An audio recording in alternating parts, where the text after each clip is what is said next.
Whoa, it's the Illusion reporting from somewhere on Spaceship Earth. I'm at the home headquarters. It's time for book review.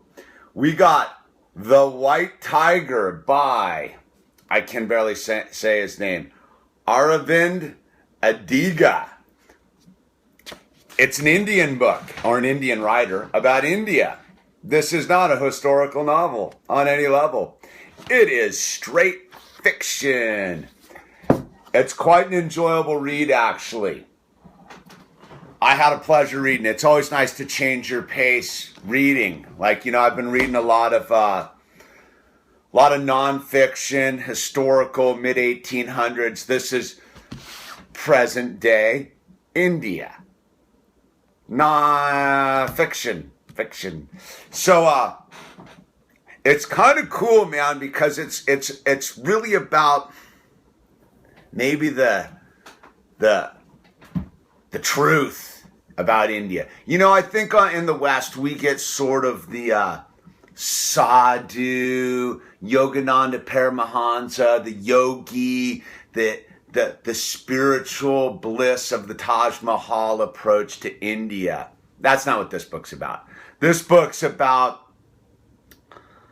the caste system. Essentially, it's about a kid from the darkness, they call it. The darkness, right? It's about a kid from the darkness who's poor. He's the son of a rickshaw driver.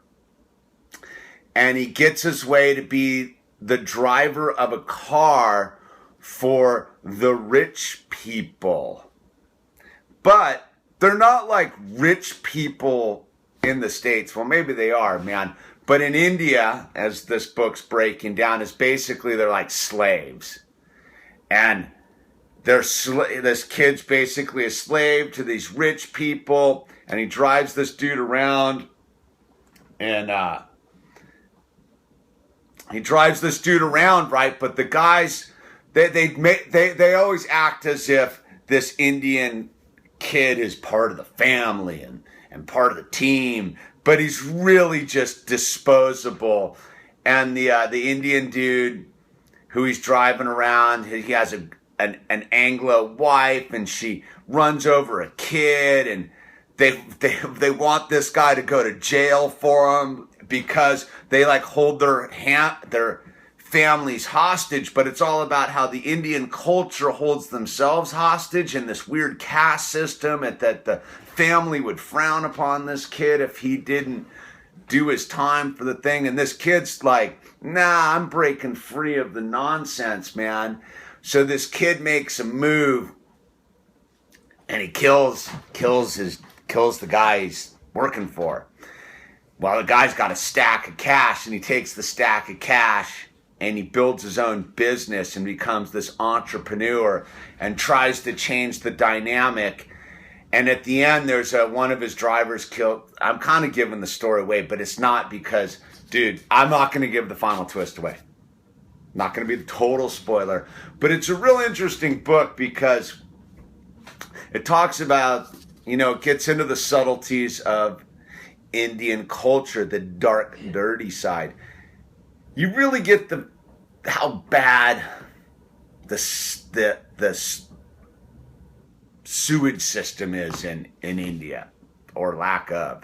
It really, Sham Taran, the other book I read about India, kind of goes on the dark side of what India is all about, but it sort of celebrates the internal spirit of the Indian culture to persevere through the adversity of having like 1 billion people on like some little subcontinent.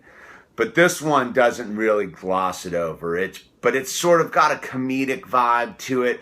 And the whole premise of the novel is that he's writing a letter to the premier of China about how to become an entrepreneur in India.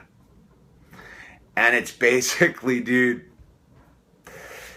there's only one way. Someone's got to pay the ultimate price, dude. And it's sort of it's one of those things. I think living out here in America, we think that to become rich and successful, no human being has to pay the ultimate price for our success.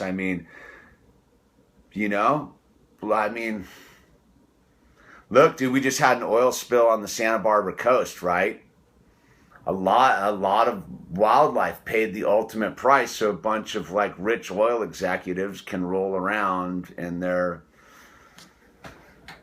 high priced living thing to go chase golf balls ultimately, or go deep sea fishing. Like everything has a price, especially when Spaceship Earth's a closed loop. And India, the oldest country on Spaceship Earth, has basically adapted itself to the insanity of living. And I think this novel touches on it in an entertaining way. I mean, it's a page turner. I think I cranked it out in 6 or 7 days, you know? And I thoroughly enjoyed it, man. I liked it. I'm highly recommending The White Tiger by Aravind Adiga. Get a little flavor in your literary repertoire. Anyway, it's The Illusion out. Hologram's home. I gotta go spend some time with her.